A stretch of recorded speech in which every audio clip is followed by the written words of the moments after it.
مگر حج کی تمنا ہوگی، وہ دعائیں مانگے گا، وہ روئے گا، یا اللہ مجھے بھی حج کی توفیق عطا فرما دے۔ اور حج کا تعلق اعمال کے ساتھ ہے، حج کا تعلق مال کے ساتھ نہیں ہے۔ یہ نہیں ہے کہ آدمی کے پاس مال ہوگا تو حج کر لے گا۔ لاکھوں ایسے لوگ ہیں جن کے پاس مال ہے، حج کی توفیق نصیب نہیں ہے۔ میں ایسے آدمی کو جانتا ہوں کہ جس کا اپنا جہاز تھا، اگر وہ چاہتا تو روزانہ اپنے جہاز پہ سعودی عرب جا کے عمرہ کر کے واپس آ سکتا تھا، لیکن اس کو پوری زندگی عمرے کی سعادت نصیب نہ ہوئی۔ اور کئی غریبوں کو دیکھا جو بہت غریب تھے، سوچ بھی نہیں سکتا بندہ، اور وہ حج کر کے آ جاتے ہیں۔ تو حج کا تعلق اعمال کے ساتھ ہے۔ کیا پتہ والدہ کی دعا لگ گئی، والد کی دعا لگ گئی، کسی فقیر کی دعا لگ گئی، کسی بندے سے بھلا کیا اس کی دعا لگ گئی، کس کی دعا لگی کہ اللہ نے قبول فرما لیا۔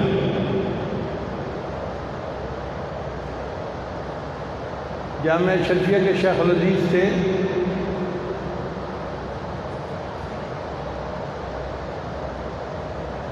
جنہوں نے معرف القرآن کے حضرت مولانا ادریس کاندھلی رحمۃ اللہ علیہ، ایک واقعہ وہ سنایا کرتے تھے۔ لاہور کا ایک نوجوان لڑکا تھا، گوالا، یعنی وہ گائے پالتا تھا اور ان کا دودھ نکالتا تھا، بیچتا تھا۔ کہ یہ گوالا لوگ ہوتے ہیں، یہ پڑھے لکھے نہیں ہوتے، لیکن اس نوجوان کے اندر اللہ کی محبت کا جذبہ بہت تھا، اللہ سے بہت محبت کرتا تھا۔ چنانچہ وہ ہر وقت دعائیں مانگتا رہتا تھا، اے اللہ مجھے اپنا گھر دکھا دے، مجھے اپنا گھر دکھا دے۔ وسائل بھی نہیں تھے۔ اللہ کی شان کے حج کا موسم آ گیا اور لوگ حج کے لیے جانے لگے۔ اس نے سنا تو وہ جذبے میں آ گیا، جی مجھے تو حج پہ جانا ہے۔ بھئی تم نے پاسپورٹ بنوایا؟ نہیں۔ ٹکٹ ہے تمہارے پاس؟ نہیں۔ کیسے جاؤ گے؟ کہتے بس میں نے حج کرنا ہے، میں نے بیت اللہ دیکھنا ہے، میں نے کعبہ دیکھنا ہے۔ پھر اس نے کسی سے پوچھا کہ حج کے لیے جاتے کہاں سے ہیں؟ اس نے کہا کہ لاہور سے ٹرین پہ بیٹھ کے پہلے کراچی جاتے ہیں اور وہاں سے بحری جہاز میں سفینۃ الحجاج میں آگے جدہ جاتے ہیں، تب حج ہوتا ہے۔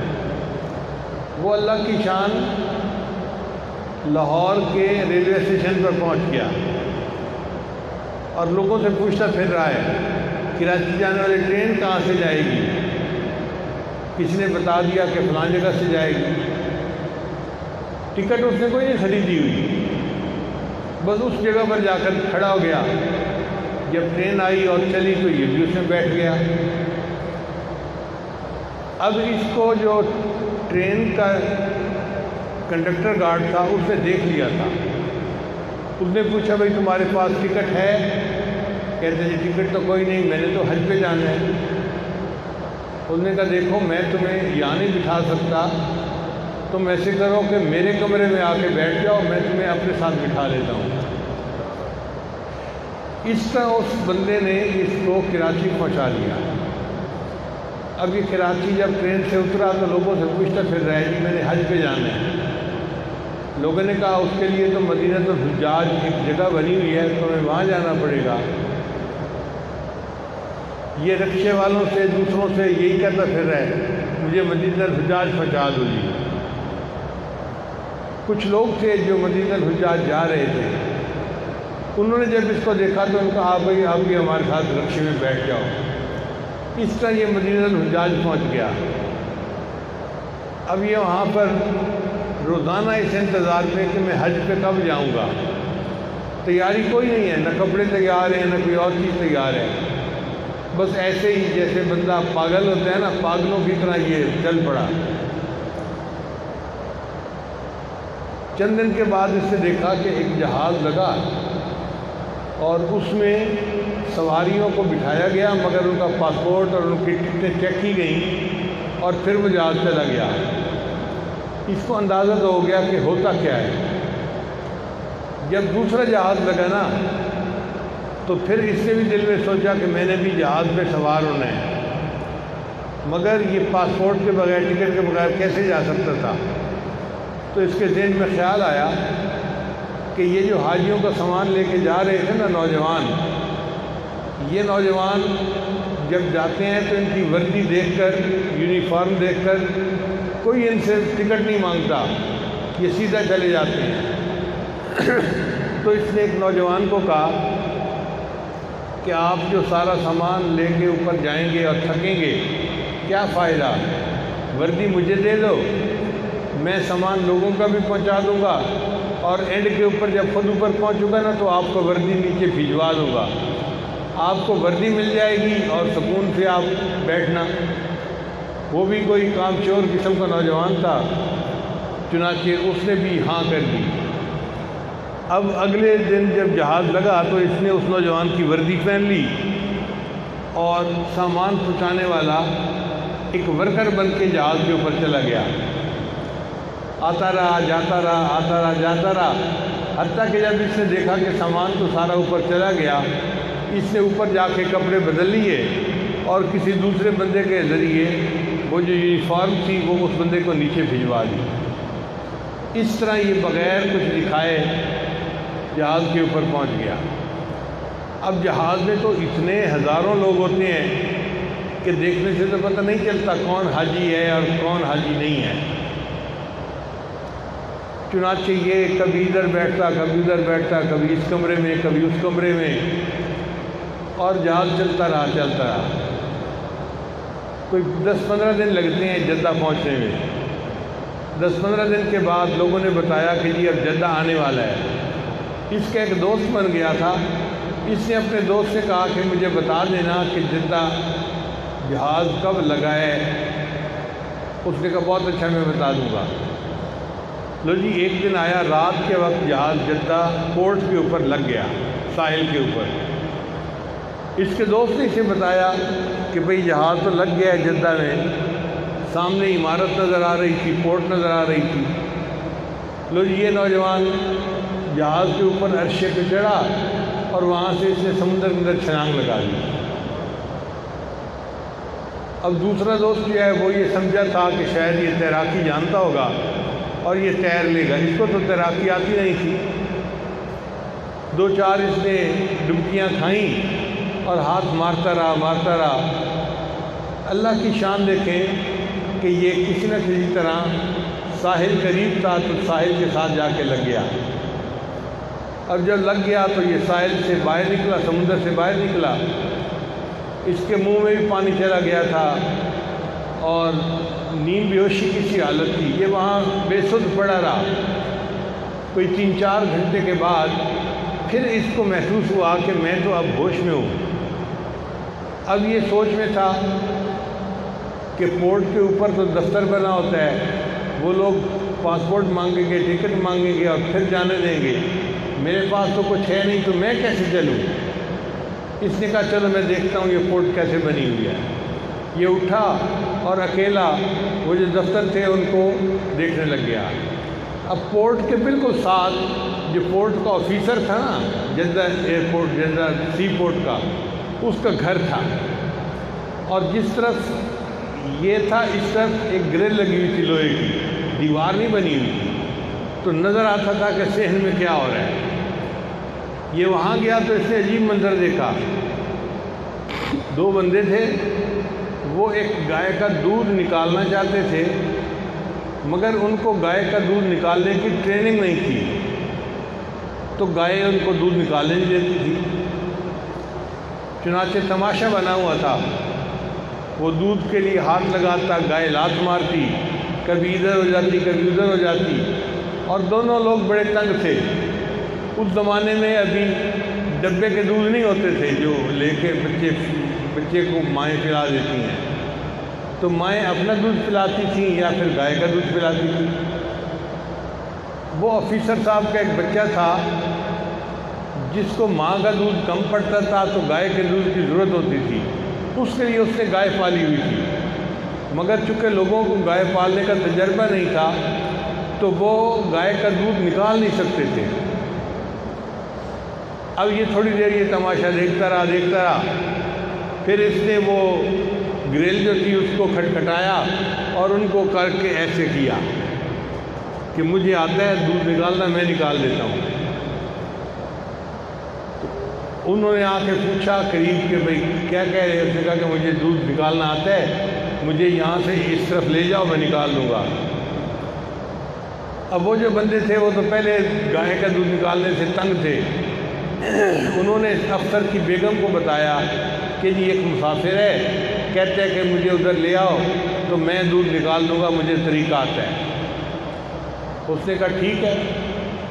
اس نے اپنے ہسبینڈ سے بات کی کہ جی اس کے کاغذات بعد میں چیک کرتے ہیں نا، بندے کو تو یہاں بلائیں نا۔ اس نے چابی دے دی، لو ایک بندہ گیا، اس نے دروازہ کھولا اور اس کو لے کے وہاں پہنچ گیا۔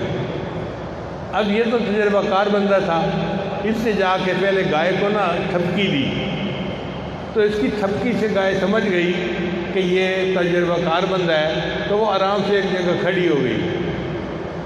وہ گلاس میں دودھ نکال رہے تھے کیونکہ انہوں نے تھوڑا سا دودھ نکالنا تھا، اس نے ان کو کہا کہ بڑا برتن لے کے آؤ۔ چنانچہ وہ بڑا برتن لے کے آئے اور اس سے بیٹھ کے نا دونوں ہاتھوں سے گائے کا دودھ نکال لیا۔ اب وہ دودھ تو تھا کوئی 5-6 کلو۔ اس دودھ کو دیکھ کے تو سارے لوگ بھی حیران، اور گھر کی عورت تو بہت ہی حیران ہو گئی، اچھا گائے اتنا دودھ دیتی تھی؟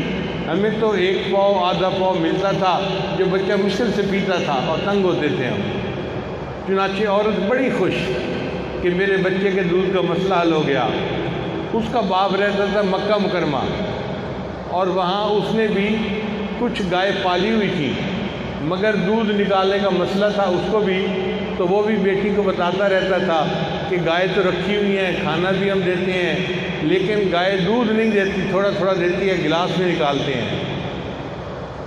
اس نے ابو کو بتایا کہ ابو ہمارا تو مسئلہ حل ہو گیا ہے، ایک مسافر آ گیا ہے اور اس نے میری گائے کا دودھ نکالا، اور گائے نے تو 6 کلو دودھ دیا، چھوٹے نے کیا، ہم نے بڑوں نے بھی پیا اور دودھ ختم نہیں ہوا۔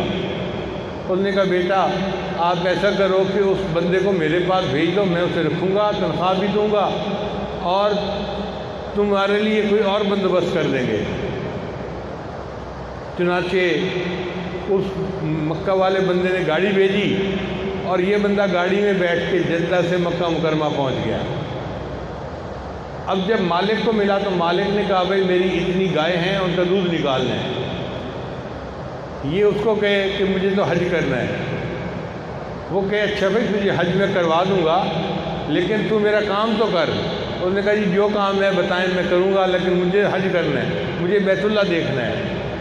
وہ بھی سمجھ گیا کہ یہ کوئی دیوانہ قسم کا نوجوان ہے، اور اس کے دماغ میں بس یہ بات بیٹھ گئی ہے کہ مجھے اللہ کا گھر دیکھنا ہے، کسی قیمت پہ بھی ہو اللہ کا گھر دیکھنا ہے ہمیں۔ چنانچہ اس نے اس کو ایک اچھا گھر دیا، اور چند دن دیکھا تو اس کی گایوں نے تو بہت اچھا دودھ دینا شروع کر دیا۔ اس نے یہ فیصلہ کیا کہ اب اس لڑکے کو میں نے واپس نہیں جانے دینا۔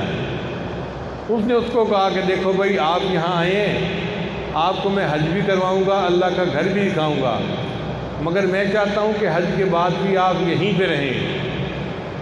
نوجوان نے کہا میں کیسے رہ سکتا ہوں، میرے بیوی بچے تو پیچھے لاہور میں ہیں۔ اس نے کہا کوئی فکر کی بات نہیں، ہم تمہارے بیوی بچوں کو بھی منگا لیتے ہیں۔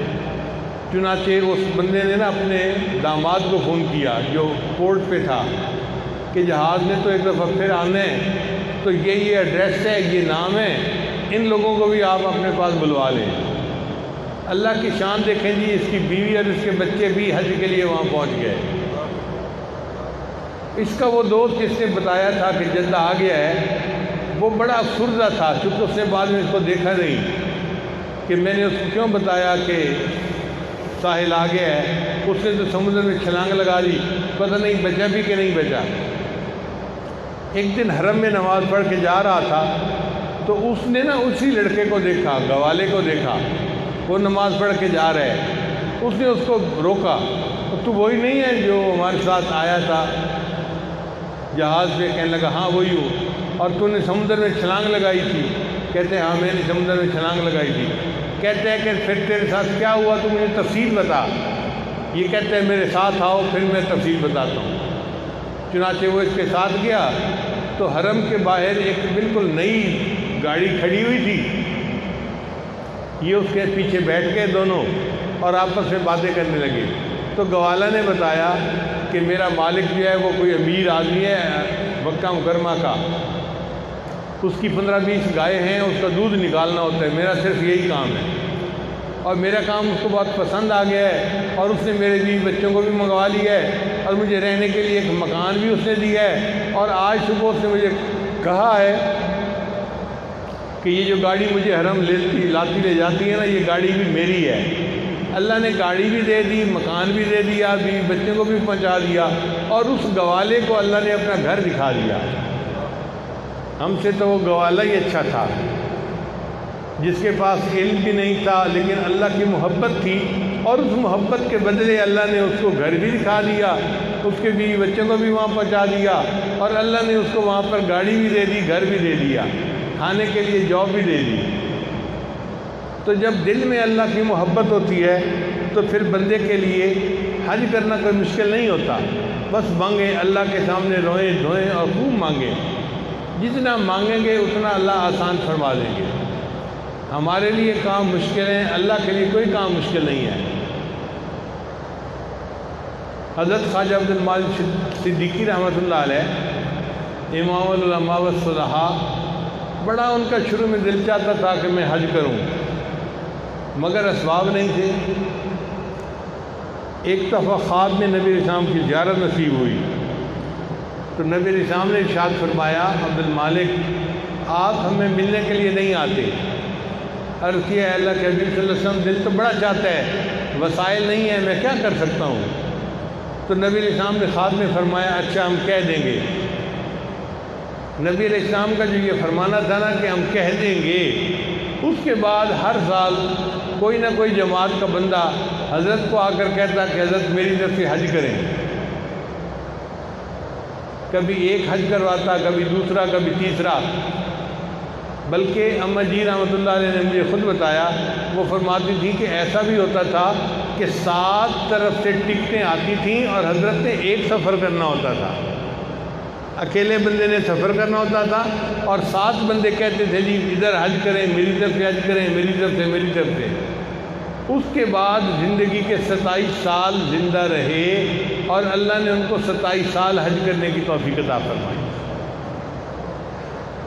ایک سال ایسا بھی آیا جب کسی نے کوئی ٹکٹ نہیں بھیجی، تو حضرت فرماتے ہیں کہ میں اس سال بڑا پریشان تھا کہ پتہ نہیں حج اس دفعہ میں کر سکوں گا یا نہیں کر سکوں گا۔ جماعت کا کوئی بندہ ایسا نہیں تھا جو ٹکٹ بنوا دیتا، اور خود حضرت کسی کو کہتے نہیں تھے۔ اللہ کی شان دیکھیں کہ جو معلم تھا نا، جو پیسے لے کے حج کرواتا ہے، اس کے دل میں اللہ نے ڈالا، تو معلم نے لوگوں سے کہا یار ایک بڑے میاں آتے تھے، حج کرتے تھے میرے گروپ میں، اس دفعہ نہیں آئے۔ ان کا کہ ہاں وہ تو انتظار میں ہیں۔ تو معلم نے ٹکٹ بنوا کر بھیجی اور اس کی ٹکٹ پر حضرت نے حج کیا۔ جو پیسے لے کے حج کرواتے ہیں، اللہ نے اس کے ٹکٹ سے ان کو حج کروا دیا۔ تو اللہ تعالیٰ اسباب بنا دیتے ہیں، کیسے بنائیں گے یہ اللہ کو معلوم ہے۔ وہ کائنات کا کارخانہ چلا رہے ہیں، ان کو پتہ ہے کیا کرنا ہے۔ بعض لوگوں کی چاہت ہوتی ہے حج کرنا، چنانچہ ہمارے ایک قریبی تعلق والے تھے، میرے ایک دوست کے سسر تھے، بہت گورا سفید رنگ تھا، لاہور کے رہنے والے تھے، ذرا موٹا بدن تھا اور بہت منور چہرہ تھا۔ وہ کبھی کبھی آتے یہاں پر تو ان کی یعنی ان کے جو داماد تھا وہ مجھے بھی دعوت میں بلا لیتا، تو میری ان سے ملاقات ہو جاتی۔ وہ بہت زیادہ مجھ سے محبت کرتے تھے اور میں بھی ان سے بہت زیادہ محبت کرتا تھا، مگر میں نے یہ دیکھا کہ کھانا کھانے کے بعد بس وہ ایک ہی بات کرتے تھے، مجھے کہتے تھے کہ آپ اللہ کی محبت کی باتیں کریں اور میں سنتا ہوں۔ جب میں اللہ کی محبت کی باتیں کرتا تو ٹپ ٹپ آنسو ان کے گرنے شروع ہو جاتے اور وہ اتحیات میں بیٹھتے تھے۔ میں نے بڑی دفعہ ان کو کہا کہ جی آپ اتحیات بیٹھنے کی بجائے ویسے بیٹھ جایا کریں. وہ کہتے تھے نہیں، آپ اللہ کی محبت کی باتیں کر رہے ہیں تو میں نے اتحیات میں ہی بیٹھنا ہے. حالانکہ بدن ذرا موٹا تھا تو ایسے بندے کو اتحیات میں بیٹھنا مشکل ہوتا ہے. ان کو اللہ سے بہت محبت تھی، اور وہ مجھے کہتے تھے اس زمانے میں بھی کہ مجھے آپ سے اللہ کے لیے محبت ہے.